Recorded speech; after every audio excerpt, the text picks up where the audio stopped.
What's good, everyone? We are going to jump into another fiery day of testimony, or a day of fiery testimony, whatever.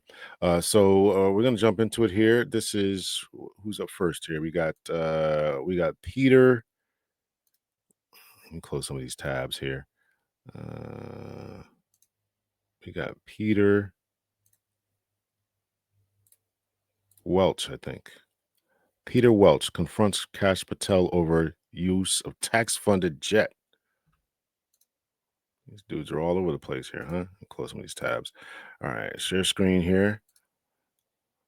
I don't know who this guy is, but apparently he's a senator.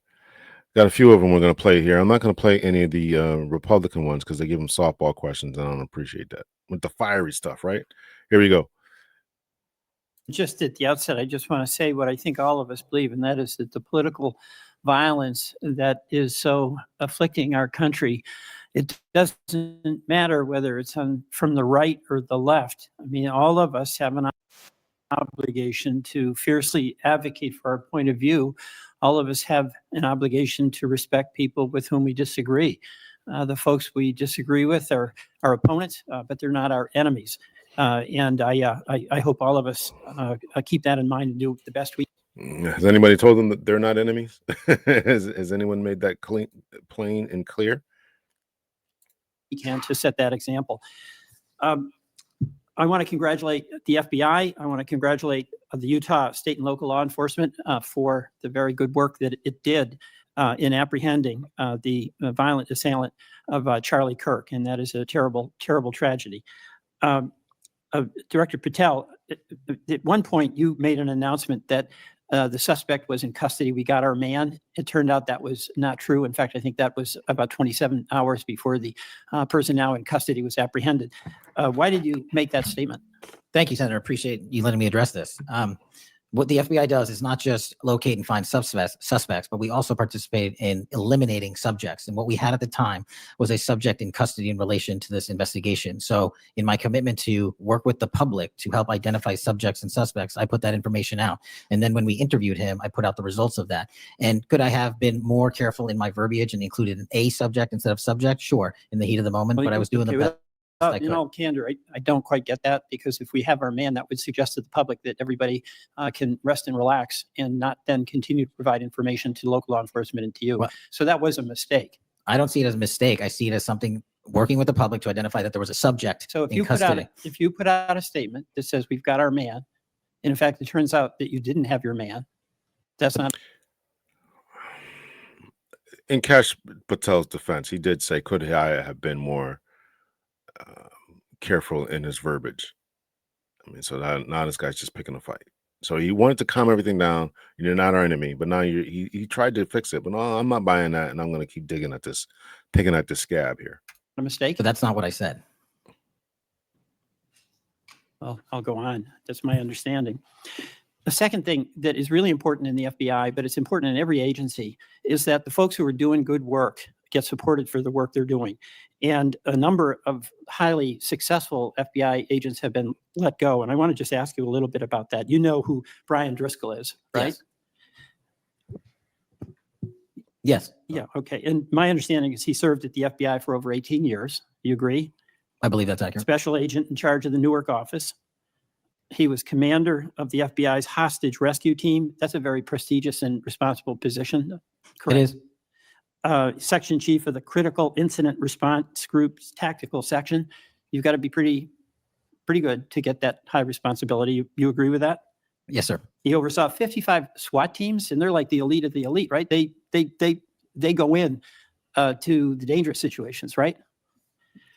He got a Medal of Valor for his participation in a raid on ISIS terrorist Abu Sayyaf, who had kidnapped American citizens Kyla Mueller, right?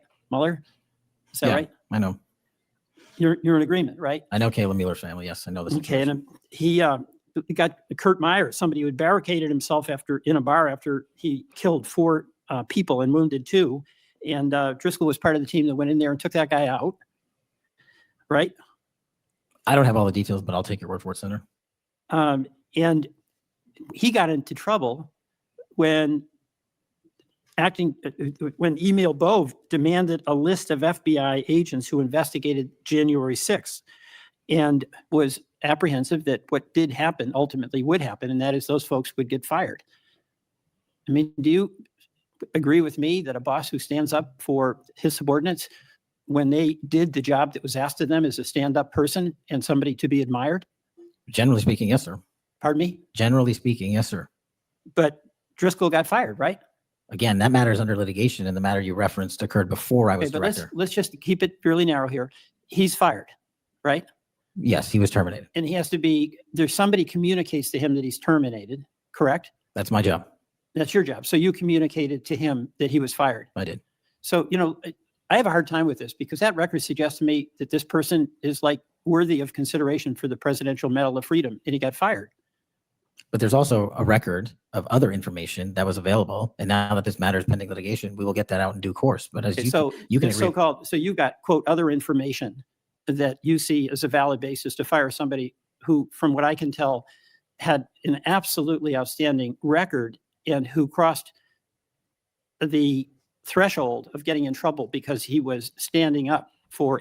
I really hope that there's something in there that's in this record. I don't know this guy or his record, but he listed off his accomplishments, hostage rescues, SWAT negotiation team leader. There's pretty big stuff there, and just to fire somebody if you don't have anything after that, man, it's bad. Agents serving under him who did work that was assigned to them that happened to be related to the January 6th uprising. Again, you're correlating based on your information, the reasons for his termination. And I'm telling you. No, that's right. Let me ask you another question. When you were here, you were rightly critical, not here, actually, I guess it was on Cash's corner. You were rightly critical of the way that the previous FBI director used the FBI jet. And you said you wanted to ground Chris Wray's private jet travel that he pays for with taxpayer dollars to hop around the country.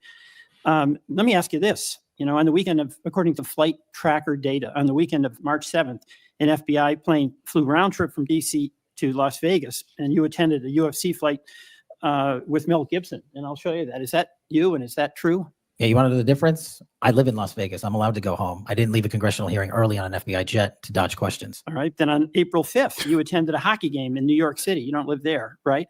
No, I don't. By the way, everyday FBI agents who are assigned in Washington don't get to fly home on a private jet. Oh, this is a great point. Do you know why I have to use a private jet? Because Congress made it mandatory. Okay. In April 5th, well, we didn't make it mandatory that you go to UFC games with Mel Gibson. Are you telling me I can't go home? You got to use some judgment here. So when I'm at home, I can't do what I'm doing when I go home. Everybody else is allowed to go home. Let me keep going. No, I'm glad you go home. I love to go home, but I don't go home on a private jet. On April 5th, they're not mandated to do so. You attended a hockey game in New York City with Wayne Gretzky, and Flight Tracker says the FBI jet took you to and from New York City, where you don't live, right? That's correct. And on April 12th, on the following weekend, you attended a UFC a fight in Miami, also on the FBI jet, right? That's correct. So what's the cost to the taxpayer for those three flights? But I pay the commercial equivalent per the regs and the law. And so just so you know, when you are comparing me to prior directors, I asked what the cost was, and you don't know. I take it. Yeah, and what I've done with the use of the private jet is use Andrews Air Force Base versus Reagan National as what the other directors have done to save the taxpayer dollars. Bottom line here, you flew home to Las Vegas. There's nobody else in the FBI who gets paid. They have to pay their own way if they want to go home, right? I mean, right? Well, that's not accurate. Depending on where you're stationed, the FBI covers the bill to get home. So are you telling me that FBI agents who are signed in Washington, but who may live in Charlotte, they get paid by the FBI? Sometimes they do, yes. Right. Another thing I want to say is this. Our local law enforcement has been stiffed.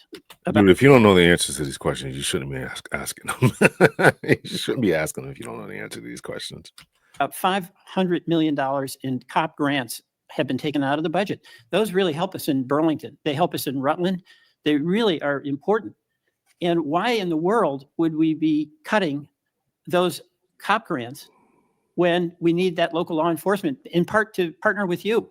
Well, I think you support that? I think you're speaking to the Department of Justice grants, which I don't adjudicate, but also Vermont, just like every other state, has received a plus up of FBI personnel. Well, I'll tell you, that's not what we're seeing.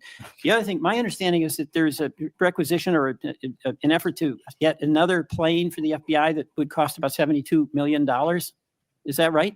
That's inaccurate. The FBI, because the jet, as you call it, is not my jet. We use it for operational needs. We use it for FTOX. We use it for HRT. But that's the one you fly in, and right? we have multiple fixed wing assets, and one of them is on a wildly expensive lease that I deemed a waste of money, and I'm looking for a replacement in which the government can procure assets permanently. Well, but I would welcome you submitting to this committee the cost information about the jets that are under consideration. And according to our research, the specifications that are included in this request would result in an expenditure of between 72 million and 80 million dollars. That's inaccurate, but I'll happily get you the right I numbers. welcome getting the specific information. Absolutely. Thank you, Mr. Chairman. I yield back. I think they told him to calm it down, even though he didn't. Let's see if I can do this here. I'll open that in a new tab there. All right, so we're gonna watch that here. So this is Daryl Issa bringing this one up here. I was, if you don't know these costs and who gets to bring jets home and where this guy lives and all this kind of stuff, you got to know that kind of stuff before you ask these silly questions here. So let's see. All right, this is Daryl Issa brings up January 6th to ask Kash Patel about new policies pertaining to embedded people. The chair recognizes the gentleman from California, Mr. Issa. Director, delighted to have you here. You are a breath of fresh air. As you outlined, and I won't repeat it, the accomplishments, you did so with the same resources as your predecessor, roughly. Is that correct? I believe so, yes. And so how much of that has to do with taking people out of the backside of the FBI and moving them into the field, into doing the job for which we primarily pay the FBI? It's exactly what we needed done. 1/3 of the FBI's workforce resided in the National Capital Region before I got there. 1/3 of the crimes do not happen in Washington, D.C. Not anymore. Not anymore. So 1,000 personnel of the FBI were deployed across this country on a permanent basis, and every single state in this union is getting a plus up, not a reduction, a plus up of 1811s of intel analysts and support staff. And that is why the crime rates are going down in record numbers. Thank you for doing that. And it's perhaps the hardest thing for a bureaucrat to do is to lower the head count around them that support them. And I appreciate your willingness to do it different than your predecessor. A lot of what you covered earlier was the fine. I'm not exactly, I'm not in disfavor of that. I don't understand why all these FBI agents were there. I mean, I think you ought to have greater satellite stations so they can get the work done, particularly if that's where a lot of crime is going on at. The discovery, and then the prosecution that is done by the DOJ. But I want to talk a little bit about the prevent side. It's not going to be fiery. Charlie assassination, sir? No, on all of these. Okay, for example, and I'll bring it up before the Democrats bring it up, January 6th. January 6th, we now know because of your fine that in fact there were people involved who were not just observers but participants who in fact, it's been alleged, and I personally believe, in fact, were part of promoting, perhaps even the one woman who died, encouraging her to walk through a door that led to her death.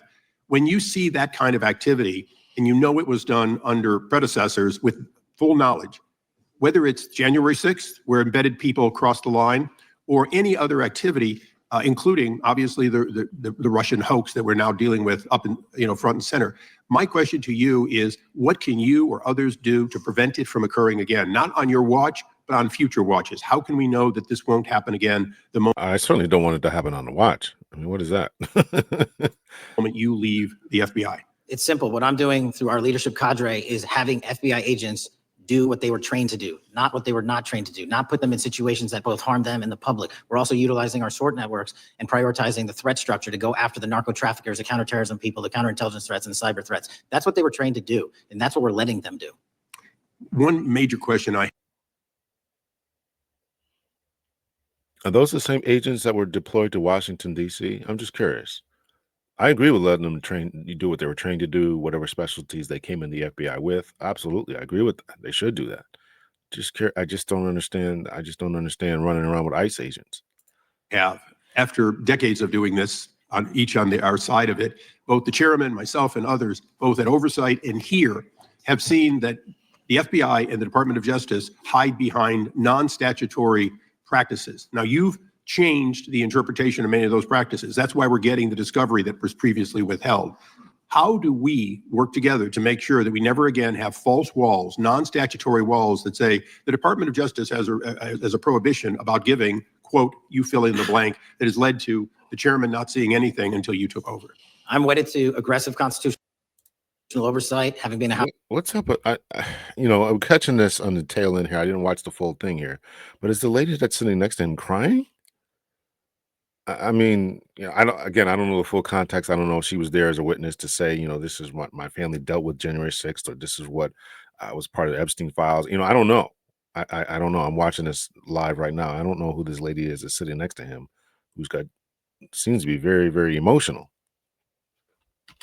The chairman not seeing anything until you took over. I'm wedded to aggressive constitutional oversight. Having been a House congressional staffer, I know that is an important part of securing our democracy. And the way we make it an everlasting, enduring process is by showing the American people the results of what we are doing and the important work of this committee and putting it out to them so they can see government waste, fraud, and abuse. And then they can demand from our constituents and our electors that they want this process to continue.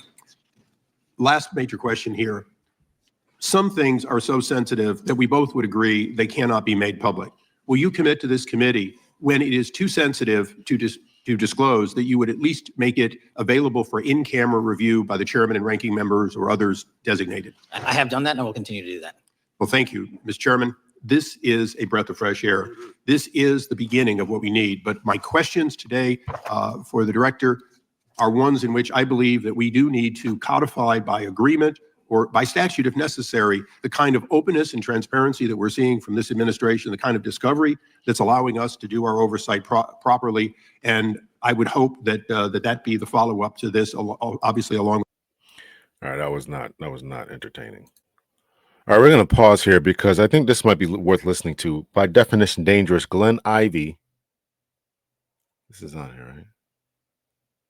By definition, dangerous, right? Yeah. Glenn Ivey blasts GOP proposal to change DC police chase rules. Most large cities have some type of rules and regulations concerning how police conduct motor vehicle chases, whether they should or should not, and when to call them off, and how the whole parameters go. And to open up it's a big controversial idea, because if you open up policing into police chases, therefore, you put the innocent pedestrians, other vehicular traffic at risk of being crashed into, people who are crossing the street, getting hit by these cars, people spinning out of control, all the different types of things.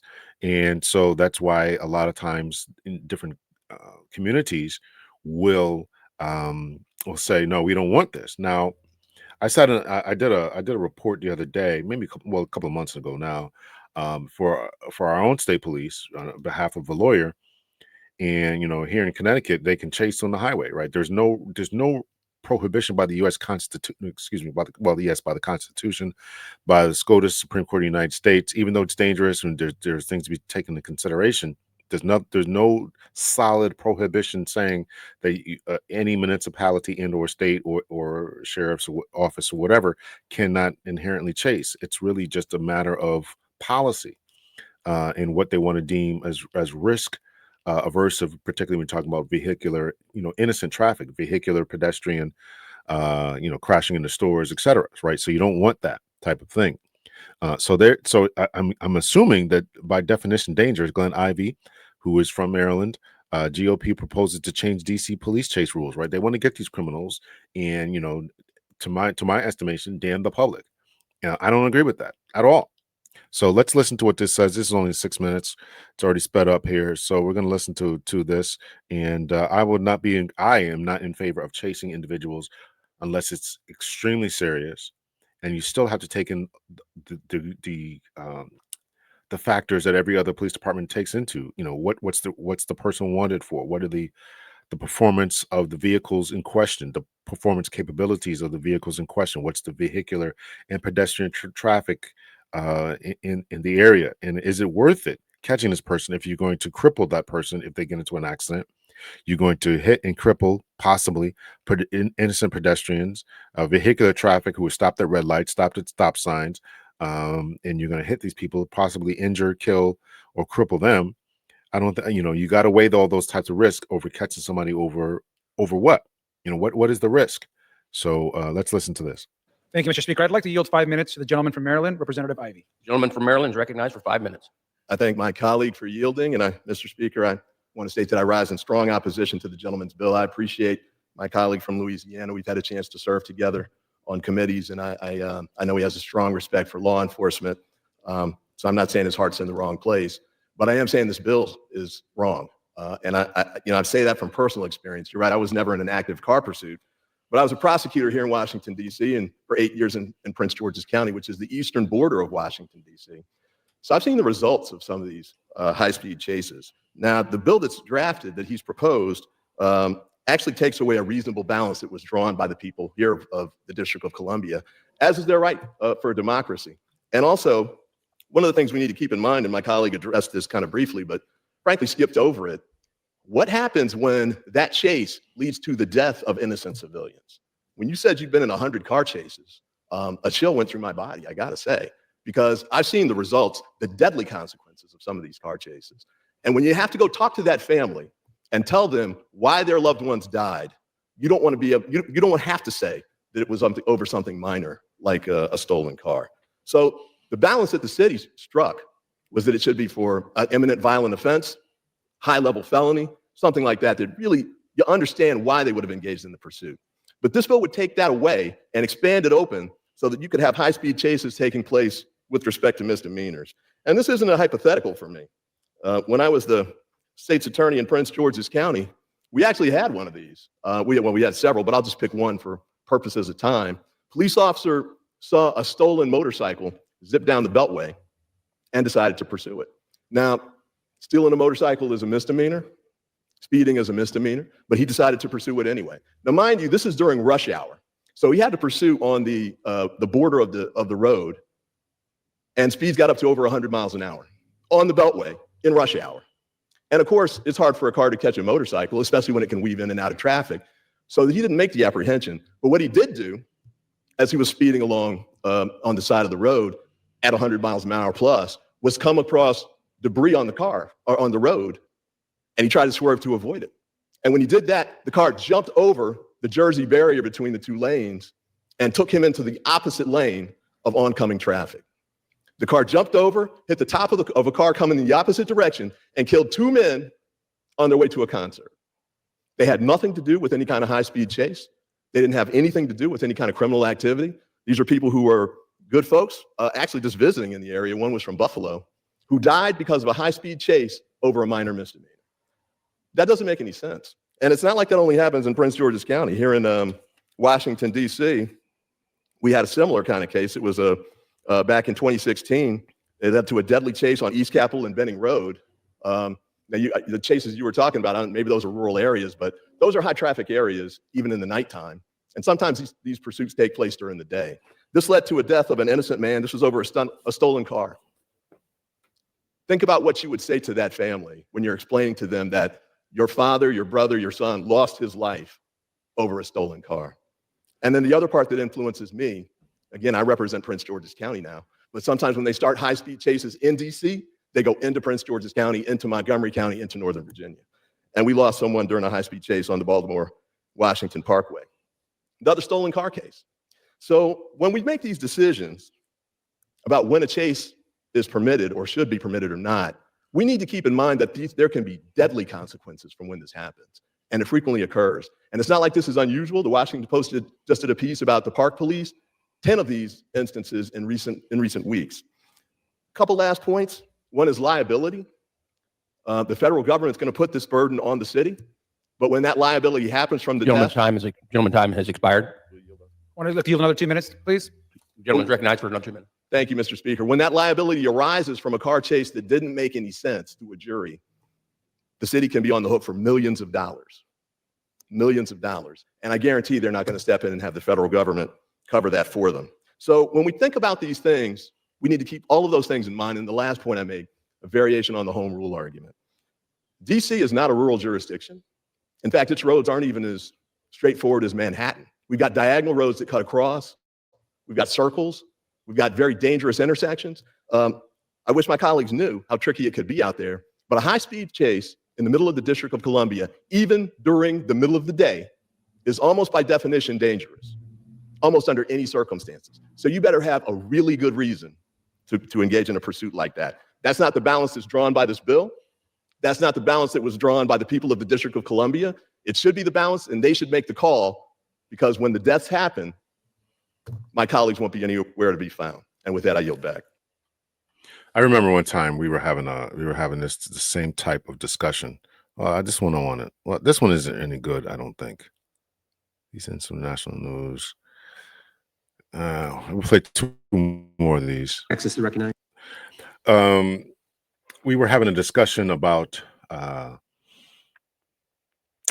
this very situation. Well, it was not even so much a discussion. So, I mean, it was always a discussion within the PD. You know, what should we chase for? What should we not chase for? Always going back and forth with the state, et cetera, et cetera.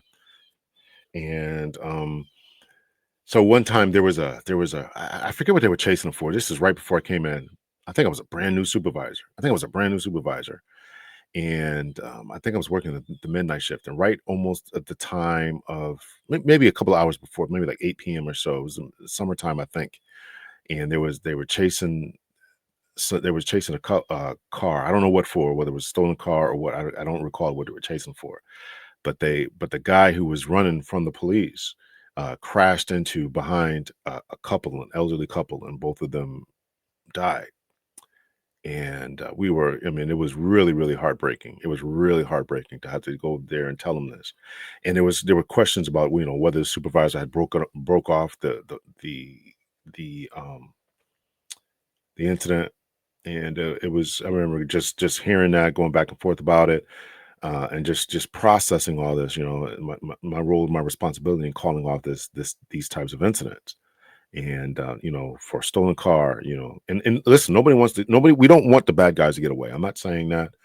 I'm not saying that it's okay. I'm not saying it's all right. I'm not saying any of that, but I am saying that it's really tragic when and if these situations occur, and you have to be very cautious when you're dealing with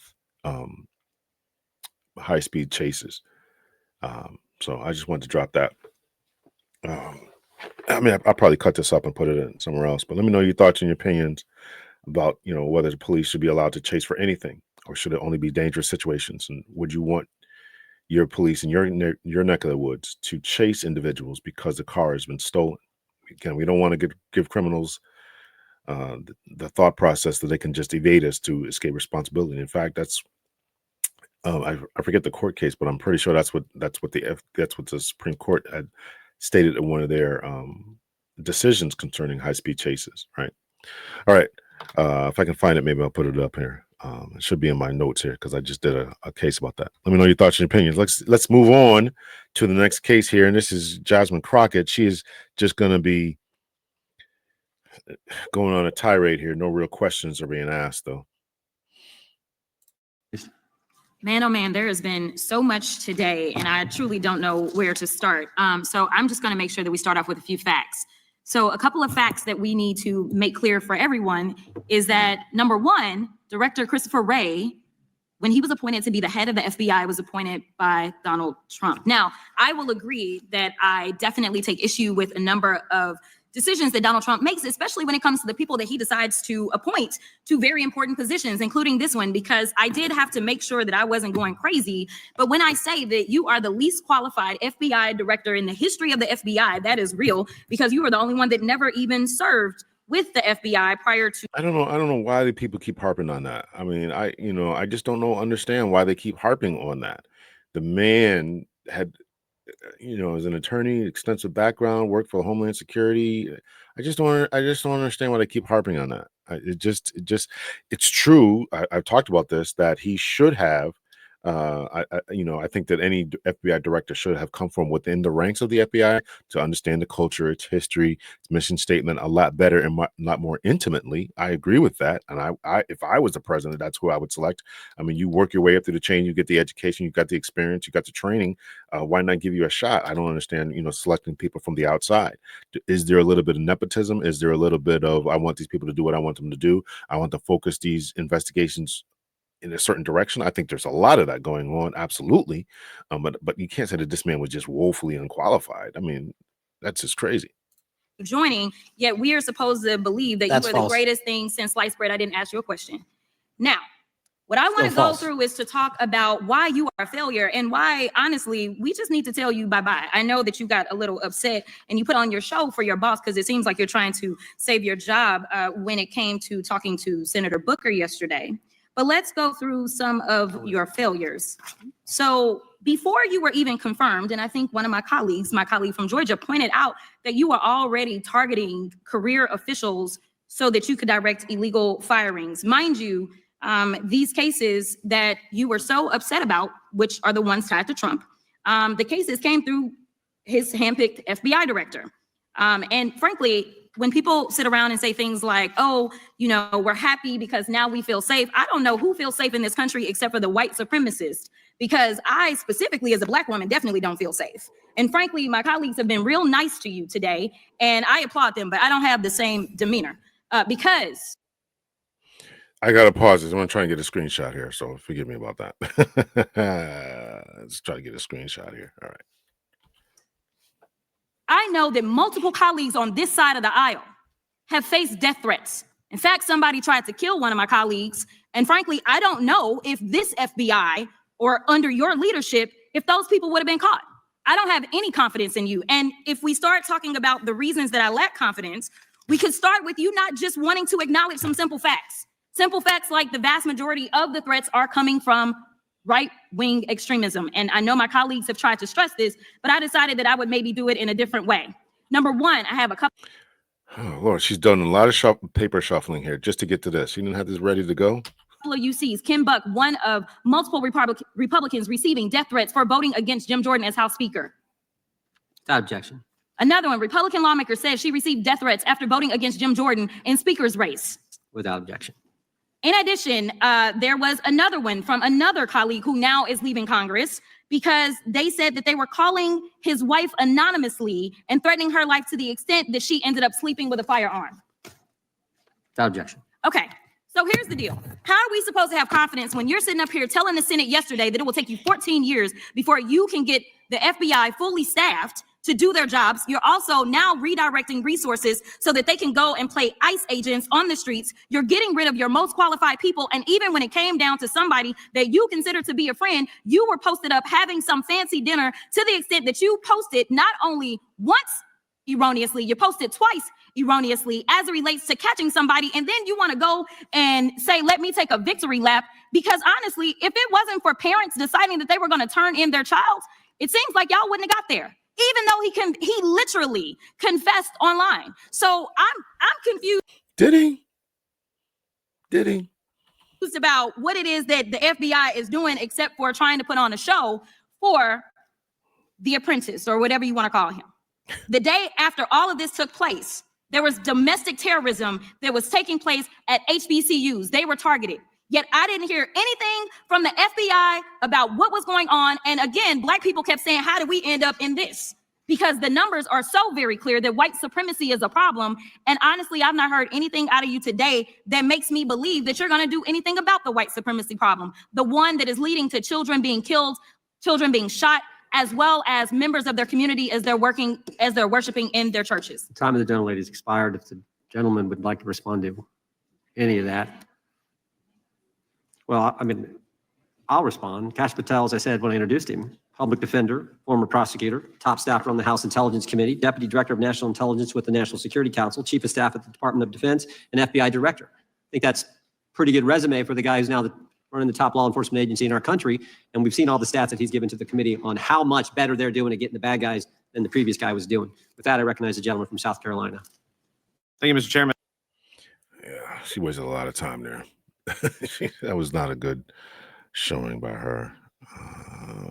We'll do one more of these and we'll call it for the day. Thank you so much for checking out this show. Let's see here. Take this down. Stop screen share. Put this one up.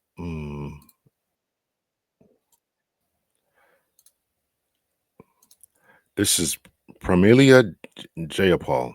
I don't know how to say her name. Jayapal. Pramelia Jayapal. Watch Representative Pramelia Jayapal gets into a heated exchange with Kash Patel over Epstein victims. joined the FBI, you had very strong opinions about what the FBI was hiding regarding Jeffrey Epstein. In a September 2023 interview with Glenn Beck, you said the Black Book is under the, quote, direct control of the director of the FBI. In December 2023, you said, let us know who the pedophiles are. Even for a short time after becoming FBI director, in February of 2025, you tweeted, quote, there will be no cover-ups, no missing documents, no stone left unturned. In June, you told Joe Rogan, quote, we've reviewed all the information. We're going to give you every single thing we have and can. But then suddenly in July, everything changed. You and Attorney General Pam Bondi released one video and said that there was nothing more to see. Your July memo says you uncovered more than 300 gigabytes of data and physical evidence, but that you had decided no further disclosure would be appropriate or warranted. That is a quote. I think what happened, Mr. Patel, is that suddenly you discovered that Donald Trump's name was all over these files, and you started a giant cover-up. So you are under... Well, you don't know that, but this is just your speculation here. Oath, Mr. Patel. You just testified to Mr. Swalwell that you did not speak to the president about the Epstein files. To your knowledge, did Attorney General Pam Bondi speak to the president about what was in the Epstein files?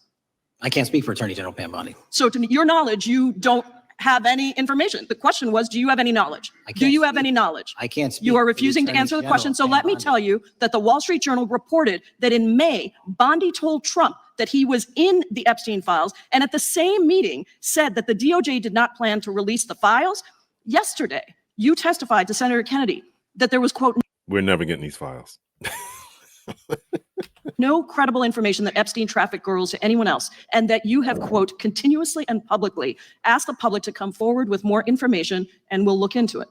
Today, in response to Mr. Massey's question, you appear to say that the survivors were not credible. These are survivors. That's not at all what I said. Okay, great. I'm going to ask you this in a second, but let me tell you about the survivors, and let's bring them up here into the room. These are women who came to the Hill and testified that they were groomed and raped at the age of 14 and 16 years old, and they called to meet with the president and to meet with the FBI and to have people investigate their claims. Some of them have never testified before. If you are so interested in getting the public to submit any information, why have you not met with them? You said you haven't met with them. Have you met with them? I'll give you one more chance. My job as the FBI director is to Is the invite all answer yes or no leads. to whether or not you met with these women who were sexually abused and raped? Any insinuation by you or any What people is on the your answer? side that I am not manhunting child predators and sex traffickers, just look at the Mr. stats. Patel, And you talk Mr. about Chairman, cover-ups, man. Mr. Chairman, You this talk is about my time, cover-ups. and I will take as much time as Where I were want. you during the Instruct Obama the and Biden witness, Mr. administrations when these so-called Instruct the cover-ups were witness. going on? Mr. Why did Chairman. anyone in those administrations talk to any of these Mr. purported Chairman. witnesses? Yeah, I have it's a regular welcomed order, Mr. every Chairman. single person to provide credible information. Time belongs to the gentlelady from Washington. And I'm gonna When you- take when another you couple accuse of the minutes. witness of something, he's allowed to respond. That's how it works. You say Listen, he something, didn't even, excuse me, Mr. Mr. Chairman, Chairman, you have point always of been order. fair, but this And is I'm not being fair. fair, and you will get No, your- this you will is get my your time. time, and he You will give the said gentlelady that the a few witnesses additional were not credible. seconds of time. I'm going to get an additional minute of time because No, that's you'll how get much time you he won't get a took. minute. You'll get some seconds. What we think is under 5 minutes. You don't get to demand how Mr. much time you Patel. get. That's not how it works. Mr. Patel, are the victims of the Jeffrey Epstein horrific trafficking ring, are they credible? Any person with information about ongoing sexual trafficking. I'm asking you if they're credible. Ma'am, I'm Are they commenting on the credible? evidence we have. But And we have routinely asked for people to come forward with more evidence, and we will look at Mr. it. And the evidence that we have was the same evidence that the Mr. Biden and Patel, Obama Justice Departments Mr. had. Patel, And they this is determined, not new. me, they determined Mr. that Chairman, information was not Mr. credible. Chairman, he's not letting me. Bobbing and weaving, bobbing and weaving, bobbing and weaving. The question is, were the people that you already interviewed, were they credible? That was the question. Even ask my questions. You This is ask the ridiculous. questions, he gives an answer. You may not like what he says, No, but that I'm doesn't mean asking. you get to He's not interrupt answering him. my question. Mr. Chairman, have could we an- restore the gentlelady 45 seconds so she can We'll give her complete her additional question? 30 seconds, which is what I said I'm going earlier. to keep taking my time No, because you'll take here's the time thing. that you get. You get are 30 not seconds. answering the question. The question I is, have. You just don't like the these answer. women, are these women credible? It's a yes or no answer. I have answered the question. Well, and I what is keep the telling answer? you, I'm the only FBI director that has welcomed new information in Okay. this case. This You're not- administration is the only one that has welcomed any new information in this Is there case. a yes or no to Present whether the new credible victims are credible? information. Present new Are information. the victims credible The victims- or not? I'll tell you what happened in the last Trump Are they administration. credible or not? You can't even Victims say. credibly came forward, and you know what happened? President Trump authorized the indictments of President Jeffrey Trump Epstein, called not them a Biden, hoax. not Obama, President no Trump one called else. the entire thing a Democratic hoax. So I would like to ask The you. gentlelady's time has if you expired. will I give her the meet- additional if 45 you- seconds she if you requested. will The meet- gentlelady yields back. The gentleman from Mr. New Chairman, Jersey is I would like recognized to for his ask if 5 you would minutes. meet with the women who were sexually Time does not abused belong. and raped and groomed Time does at not the belong ages to the of gentlelady from 14 Washington. and The time now 16 years belongs- old. Are you Time- going to cover up? No, I'm Are not you gonna- going to I'm continue gonna to recognize cover the up gentleman for from the New Jersey rich for and his 5 minutes. powerful men, including those that might be on this committee? I can yell too, Or are Mr. you Chairman. going I don't want to to yell allow above them this. to The time belongs testify? to the gentleman from New Jersey. I Are you appreciate going the to allow gentlelady them to yielding back. testify, Mr. Patel? Go ahead. Will you allow them to testify to you, Mr. Patel, Mr. Patel, thank you for being here. I know it's been an interesting and difficult 2 days. Including the ones in this. What does he say? Including the ones, high-powered individuals, including the ones that were here. Something like that, she said. Let's rewind that a little bit. I'm gonna put this up. I don't know if it's gonna come through the kick. who were sexually Time does not abused belong. and raped and Time groomed does at not the belong ages to the of gentlelady from 14 Washington. and The time now 16 years belongs- old. Are you Time- going to cover up? No, I'm Are not you gonna- going to I'm continue gonna to recognize cover the up gentleman for from the New Jersey rich for and his 5 minutes. powerful men, including those that might be on this committee? I can yell Or too, are Mr. you Chairman. going I don't want to yell allow above. Rich and powerful men, including those who might be on this committee. Woo!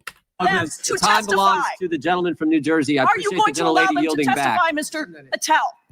Go ahead. Will you allow them to testify to you, Mr. Patel, Mr. Patel, thank you for being here. I know it's been an interesting and difficult 2 days. And I wasn't going to talk about the Epstein thing because there's a lot of other issues that affect the FBI, but I have to say a few words. I've sat here, I've listened to this, I've watched it, and my Democratic colleagues are so concerned now, Mr. Patel, all of a sudden. Where were they last year? Where were they the year before? Where were they the year before that? Where was the last president in any of this? Well, I know, the only thing I see is a single letter from the ranking member that was sent in 2019 that he didn't like the plea deal, and some people signed on to that. Most of the truth, the real truth, let's be honest, let's be intellectually honest. The real truth is we didn't hear from them at all. This guy's from New Jersey. Get this guy a mint julep. I mean, they're wearing light suits in New Jersey. Anybody of them, hardly any of them ever mentioned it. Some of them didn't mention it at all until the beginning of this year, earlier in the year it started. Not one Democrat asked Director Wray. We all remember Director Wray was here. Not once, not twice, multiple times. Nobody asked Director Wray about Epstein before this committee. Nobody was that concerned. Where was the concern for the victims then? Where was the moral righteousness then? Where was the outrage then? Where was the sense of duty then? Where was the desire for accountability then? Where was the urgency for justice then? Most of all, where the hell was the integrity then? You know what the truth is. Let's just say it, man. Tell the truth time. The truth is, it's politically useful for them to try to do this now, even though they didn't give a damn about. Okay, you guys know where to watch this. I like the salacious yelling back and forth. I'm gonna be honest about that. Let's go back to Miss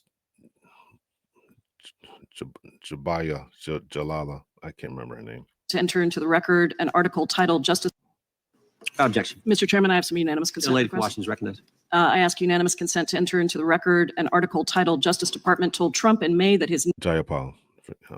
name is among many in the Epstein files. Objection. I have another one that is a July 2025 article by the New York Times entitled How a Frantic Scouring of the Epstein Files Consumed the Justice Department, stating that DOJ and FBI employees reviewing the Epstein files were instructed to flag any mentions of Trump and other celebrities. Objection. And I have another unanimous consent request to enter into the record an August 2025 article by The Guardian entitled Ghislaine Maxwell hinted at Epstein's ties to Trump officials. Why wasn't she pressed for names? Stating that Maxwell told Deputy U.S. Attorney Todd Blanche that some of the, quote, cast of characters around Epstein are in Trump's cabinet. Without objection. Chair now recognizes the gentlelady from Pennsylvania. Thank you, Mr. Chairman, and thank you, Mr. Patel, for coming before us to testify today. I am concerned by your repeated claims that you're not able to disclose anything further about the Epstein investigation and files, and that there's no evidence of a broader conspiracy or other people who should be charged, because the American people aren't buying that you've been transparent or that there's nothing further to be seen. In your exchange with my colleague, Mr. Roy, you reiterated something that I heard you say yesterday in your Senate testimony, and that is, under your direction, the FBI will always. I gotta get another screenshot here.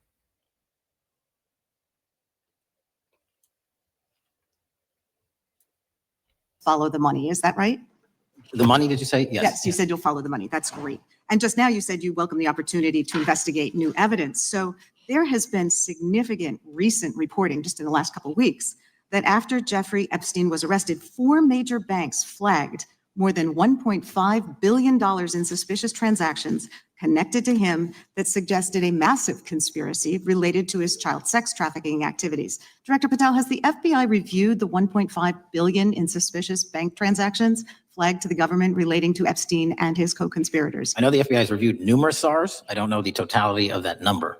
Okay, can you provide us with that number? I'll get back to you. Okay. And have you initiated any new investigation of those bank transactions since, say, September 8th, when the new reporting came out? I'll check with the Treasury Department because they're the lead on that. Okay, so Director Patel, how many individuals or entities has the FBI interviewed, subpoenaed, or compelled to testify? Can you give us those numbers with respect to these bank transactions? Not off the top of my head. I'll have to work with Treasury. Okay.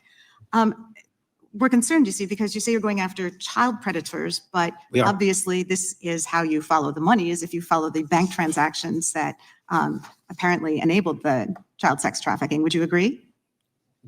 It's one of the valuable investigative tools is to follow the money. Okay.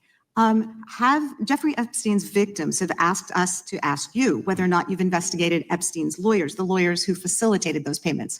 Have you subpoenaed or questioned any of those lawyers? So in 2018 and 19, what I recollect is many, if not every one of those lawyers was part of the investigation. But you weren't there at that time, I wasn't right? there. Okay. So can you get us the names and the numbers of who was investigated then with respect to those lawyers? As long as I'm allowed to release it, absolutely. Okay. Well, if we provide you with subpoenas, I assume you can release it. Is that right? We have a current subpoena and we're working with Congress to provide it. Okay. You've said that the Acosta investigation had an original sin. Mhm. What do you mean by that? Basically, if you're looking at an actual pedophile ring, what you should not do is limit the time frame in which you're legally able to collect information. So search warrants that Mr. Acosta utilized in 2006 and 7 leading to the 2008 plea agreement had a very specific narrow window of years, I think 3 or 4 years. And so information pursuant to legal process wasn't collected for 10 years or 15 years or 20 years. It also, subpoenas were not sent out to hundreds of witnesses at the time, hundreds of victims at the time. None of that was done. None of these people were put in grand juries. And so the totality of information from the jump, instead of being this big, was like this. And that, in my opinion, is not how you run an investigation if you're trying to break a sex trafficking ring. So you're now in charge of the FBI. Why haven't you done that investigation? Great question. And here's the answer. Simply because I am not able to go back 20 years and collect information that the courts had decided was already subject to search warrants. They have said, this was in the investigation. There's a non-prosecution agreement out of that plea. And when the case was reopened, and this is where it comes into play, when the case was reopened in 2018 and 2019, the search warrants, again, were limited to the conduct of Jeffrey Epstein. Now, whether that's right or wrong, that's a different discussion. But I'm telling you, that's the Okay, information well, we I think that reviewed. is a different discussion. And I think the discussion we'd like to have today is why you aren't following the money with respect to the broader conspiracy that it has been reported in the New York Times and elsewhere. And that if you really want to attack the issue, if you wanted to attack the issue, if you wanted to get to the bottom of it, if you wanted to disclose what really was involved in the Epstein files, the Epstein cover-up, that you would be taking very different actions that you are today. I do want to seek unanimous consent to enter into the record the New York Times September 8th, 2025 article, How JP Morgan Enabled the Crimes of Jeffrey Epstein. Objection. And also an article dated July 17th, 2025 in the Epstein case, Follow the Money. Objection. Okay, thank you. Gentlelady yields back. Mr. Chairman, Gentleman from Maryland is recognized. thank you much. Pursuant to Clause 2K6 of Rule 11, I move that the committee subpoena the CEOs of 4 banks, JP Morgan, that's Jamie Dimon, Bank of New York Mellon, Robin Vince, Bank of America, Brian Moynihan, and Deutsche Bank, Christian Sewing, in order to get the suspicious Crazy. Let's see here. I guess I'll finish playing. transaction reports. These 4 banks have flagged to the government $1.5 billion in suspicious transactions related to the sex trafficking crimes and conspiracy of Epstein, Maxwell, and all of their collaborators. And as you know, Mr. Chairman, we got the SARS reports for Hunter Biden totaling around $20 million. And so these $1.5 billion in SARS reports we should get, especially since the director doesn't seem to be forthcoming. And I request that, that we do this immediately. I think the director's been very forthcoming. We will hold any. All right. So last one we're going to play for today. This is Thomas Massey.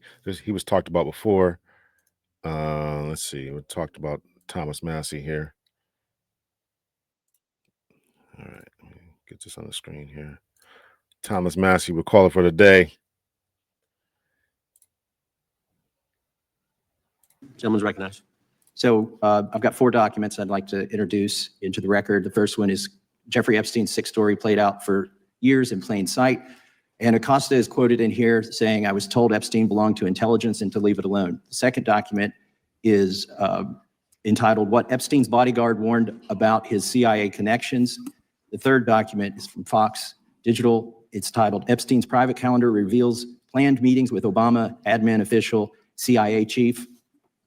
And the last document is Wall Street Journal article that highlights Ehud Barak's 36 meetings with Jeffrey Epstein. He was the former prime minister of Israel and head of military intelligence for Israel. It may have held that title when he met Epstein, and then, yes. Objection. The gentleman will hold for a second. The gentleman from Maryland is recognized. Thank you, Mr. Chairman. Just one UC request. This is Judge Engelmeyer's decision from August in U.S. versus Epstein, stating the government's 100,000 pages of Epstein files dwarfs the 70-odd pages of Epstein grand jury materials.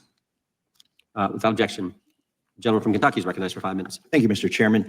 Director Patel, I watched some of your Senate hearing yesterday when Senator Kennedy asked you, you've seen most of the files, who, if anyone, did Epstein traffic these women to besides himself? You replied, according to the transcript, there is no credible information that he trafficked them to anyone else. You also said somewhere in the hearing and here today that the problem is that the case files are constrained by limited search warrants from 2006 to 2007 and that the non-prosecution agreement hamstrung future investigations. Those constraints only apply to Southern District of Florida. They do not apply to Southern District of New York, the location of the 2019 sex trafficking indictment, which produced many things, including a series of FD 302 documents. According to victims who cooperated with the FBI in that investigation, these documents in FBI possession, your possession, detail at least 20 men, including Mr. Jess Staley, CEO of Barclays Bank, who Jeffrey Epstein trafficked victims to, victims including minors such as Virginia Roberts Ufree. May she rest in peace. That list also includes at least 19 other individuals, one Hollywood producer worth a few $100 million, one royal prince, one high-profile individual in the music industry, one very prominent banker, one high-profile government official, one high-profile former politician, one owner of a car company in Italy, one rock star, one magician, at least 6 billionaires, including a billionaire from Canada. We know these people exist in the FBI files, the files that you control. I don't know exactly who they are, but the FBI does. Have you launched any investigations into any of these people, and have you seen these 302 documents? Sir, I have asked my FBI agents to review the entirety of the Epstein files and bring forth any credible information. And we're working with Congress not only to divulge that information and produce it to you, but any investigations that arise from any credible investigation will be brought. Keep saying that credible and this and that. This guy's slippery. He's slippery. There have been no new materials brought to me launching a new indictment. So is the loophole here, or is it your assertion that these victims aren't credible, that the 302s maybe didn't produce credible statements that rise to a probable cause? It's not my assertion, sir. It's the assertion of two different United States attorneys' offices from 3 separate administrations who investigated those same materials in lifetime. Are the 302 documents in the FBI's possession? They reviewed all that, yes, sir. And so have you reviewed those 302 documents where the victims name the people who victimized them? If I personally know, but the FBI has. So how can you sit here and in front of the Senate and say there are no names? I said I named one today. I said we are not in the practice of the Department of Justice FBI of releasing victims' names. That is not what we do. We are also not in the habit of releasing incredible information. That's not what we do. But multiple authorities have looked at the entirety of what we have. Okay, I got to move on here. Were you present when the AG had the White House event when she released the binders to the social media influencers? I was, yes. So if you're willing to meet with social media influencers who stood to benefit from the sensational and sad stories of these victims, will you meet with the victims as well? The FBI will meet with anyone who has new information. Will you personally meet with them? The FBI. New information. This guy's slippery. He's trying. He's not doing a very good job, but he's trying. FBI and the professionals who are handling the cases will. Were you instructed that it was important to release the documents to the Oversight Committee on the day of my introduction of the discharge petition to release these files? I don't know what day that was, so no. Well, they were released that day, and there were victims' names who weren't redacted because they were in such a rush, and the victims are not happy about that. Have you investigated any of the CIA connections? Have you seen the CIA file on Jeffrey Epstein? And if you wanted to see it, would they show it to you? Well, I can speak for the FBI, and that's presuming there's a CIA case file. And I've reviewed everything that the interagency, not I, the FBI, that was provided to us. Would you be willing to look at the CIA file on Jeffrey Epstein? If there is such a file, and if it has not already been turned over to the FBI will look at any new investigative leads. Have you made any progress on the pipe bomb investigation, January 6th? And have you made any progress on the motive of the Las Vegas shooter? As to the first, it's an ongoing investigation, and we have made progress. As to the second, sir, I'll have to get back to you. All right, thank you. I yield back. Chairman, I have a Yeah, at least he was trying to ask some questions there. All right, that's it for today. Thank you so much. More fiery testimony. Let me know your thoughts and your opinions. That's it. What do you guys think? Slippery guy here. Slippery guy.